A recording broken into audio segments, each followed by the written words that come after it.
Hi everyone. I'm going to start this video devotional blog officially in the here and now. With today's reading, it's from Isaiah chapter 48, verse 10. I have chosen thee in the furnace of affliction. I have chosen thee in the furnace of affliction.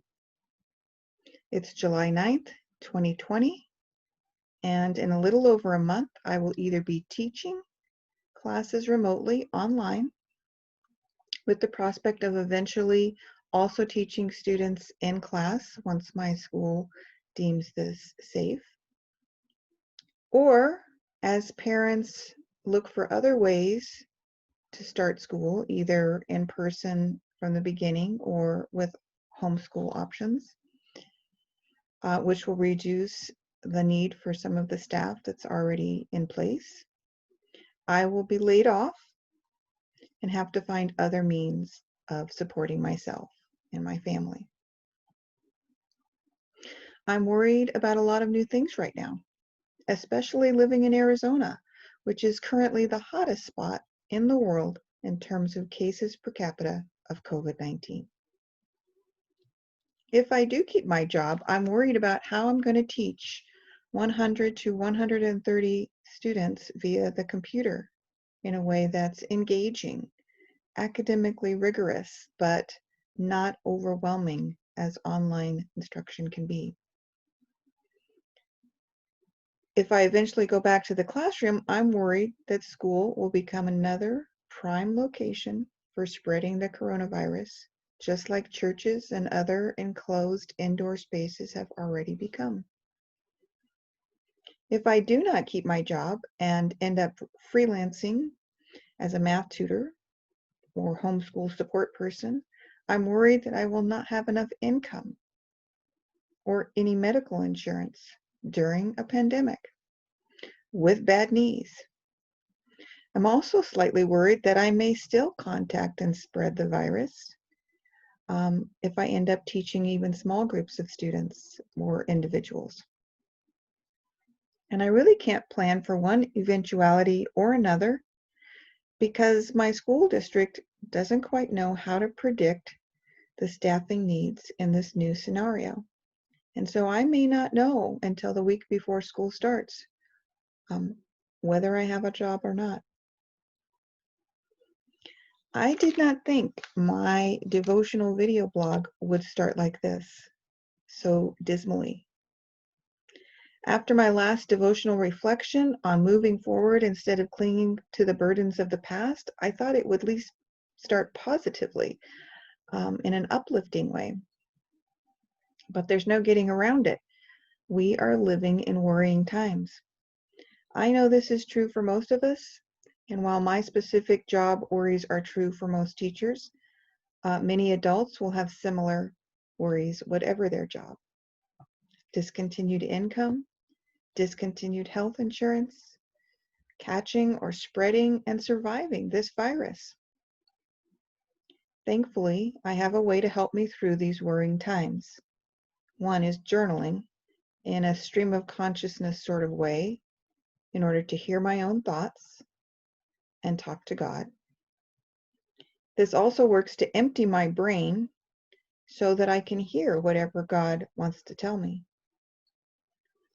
The other coping mechanism is to read 2 devotional books every day.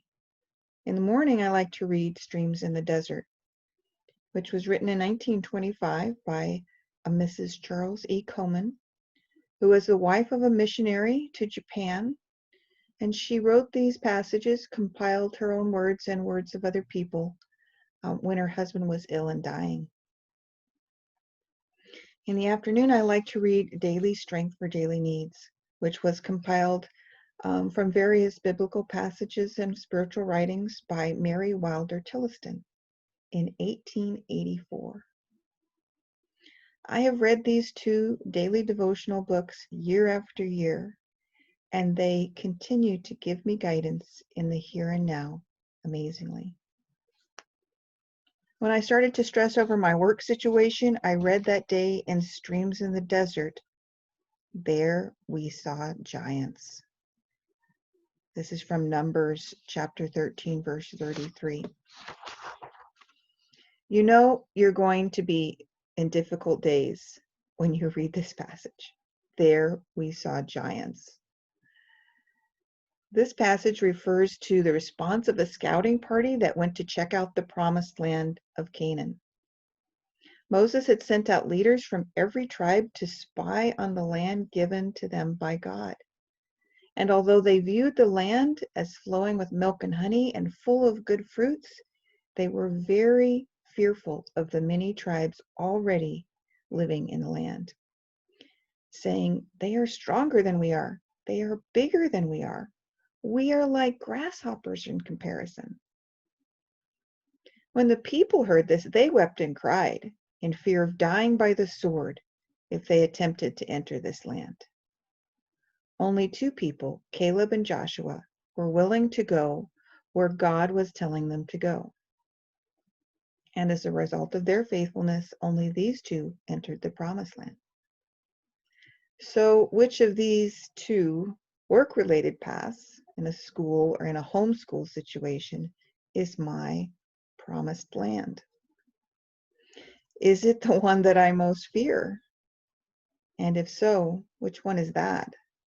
Do I fear more the thought of possibly dying from COVID-19 from the much greater exposure I'll experience in the classroom? Or do I fear more the thought of having no income and no health insurance? In Daily Strength for Daily Needs that afternoon, I read, "Put on the whole armor of God." This is from Ephesians chapter 6, verse 11. Put on the whole armor of God. Courage is definitely called for. I need to be brave. So I think about which path has the greater need. If I'm needed to teach students at my school, then that's the path I will choose. I would not want to let my coworkers down or require my administrators to have to scramble to find somebody to replace me. And I would not like to let my students down. I'm a good teacher. I know my subject well.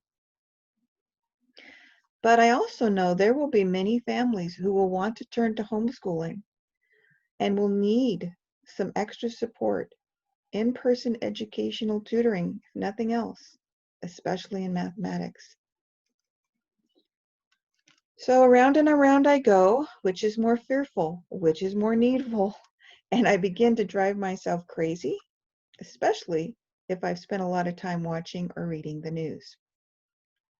To the point where the other day I could not even put together my own thoughts enough to journal. In streams, I was reminded again that I cannot hear God when my head is so full of noise. I must find that quiet center so I can hear the still small voice. And so finally, I turned all my worries over to God, and I will trust that God will shut the doors that need to be shut and open the doors that need to be opened. And while I wait, I will spend some time learning how to teach better with these online tools that are available now. And I'll spend some time expanding my tutoring business to include a broader range of supports and maybe more advertising in order to be prepared for whatever path God wants me to take. And I realize it is fear itself, as FDR has said, that is the greatest enemy. Fear can spin me off course for sure, but thankfully, I have a way of pulling back, a tried and trusted way, so that fear does not have the last word. God does, even during fearful times. The words that led this reflection, "I have chosen thee in the furnace of affliction," are the words that I read today in streams, which were followed by these words from C.H. Sturgeon. Let the affliction come. God has chosen me. Poverty thou mayest stride in at my door, but God is in the house already, and he has chosen me. Sickness, thou mayest intrude, but I have a balsam ready. God has chosen me. Whatever befall me in the vale of tears, I know that he has chosen me. Fear not, Christian. Jesus is with thee. In all thy fiery trials, his presence is both thy comfort and safety. He will never leave one whom he has chosen for his own. Fear not, for I am with thee, is his sure word of promise to his chosen ones in the furnace of affliction. Just like those chosen Israelites, we can let fear keep us in the wilderness, or we can trust that God will be with us even in the midst of great affliction. There's no question which I prefer.